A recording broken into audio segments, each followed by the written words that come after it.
JSE is set to be buoyed this morning on the back of a rally in Tencent, which influences the JSE via Naspers and Prosus after both South African companies slumped on Friday. Zwelakhe Mnguni, Chief Investment Officer at Benguela Global Fund Managers, joins us now for a discussion about the latest market moves. A very good morning to you. Thank you so much for joining us, Zwelakhe. Give us an overview of how the markets are faring so far this morning after closing weaker on Friday. Yeah, thanks a lot, Mpo. As you pointed out, our market has picked up. I think we are about 40 basis points up.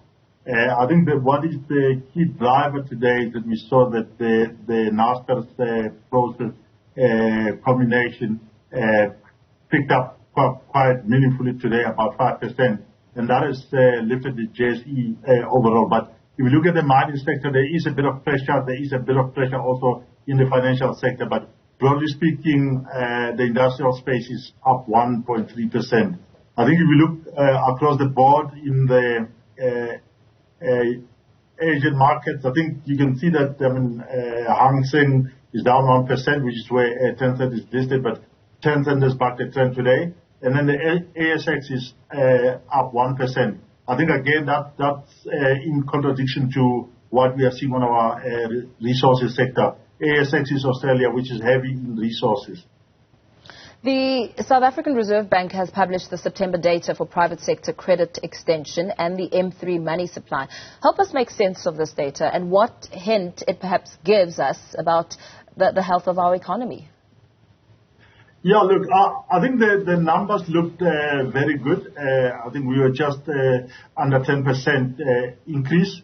I think what one has to keep in mind is that these are numbers that are still rolling over a low base that was suppressed by the COVID-19 caution. I don't know if these numbers can be sustained going forward. I doubt that they would be because I think as things tighten up in the economy, the global economy in particular, as well as South Africa, I think we are likely to see banks starting to hold off some credit. So, yeah, it's a good number for September, but which was better than expected. But certainly, I don't think this momentum can continue at 10%. And Buoyed Properties has published its results for the 6 months ended the 31st of August this year. Talk us through that performance. Yeah, I mean, they put up good numbers. Earnings are up 45. They said 45 to 50%, which means that they will go from 25 cents to about 36 cents.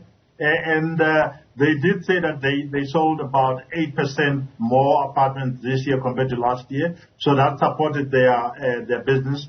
And they seem to have a very good pipeline of new apartments that they are developing. They also had some pre-sales of about 1,700. So they sold 1,360 in the first half. So it does give you an indication that they've got maybe approximately 6 months of work covered for the next 12 months maybe.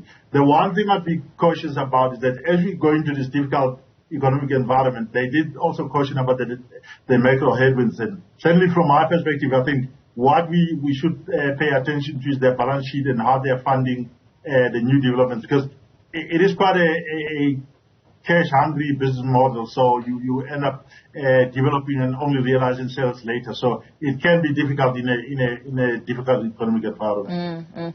Blue Label Telecoms has hinted that Cell C is looking to enter financial services like other network providers, using the sector to bring in new revenue. How viable is that option for this mobile operator?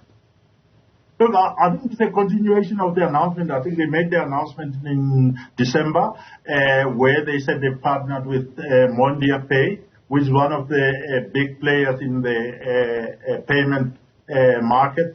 And certainly that partnership was in the early phase in December. They probably have made some progress to enable their customers to be able to access their wallet, also direct payments to merchants.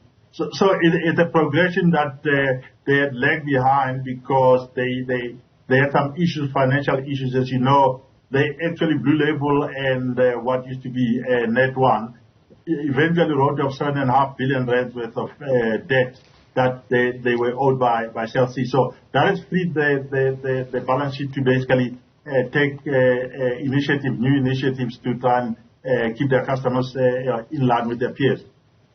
Very well. Thank you so much for that. Zwelakhe Mnguni of Benguela Global Fund Managers, giving us a sense of how the markets are looking and, of course, an update on the very latest in the world of business. Let's now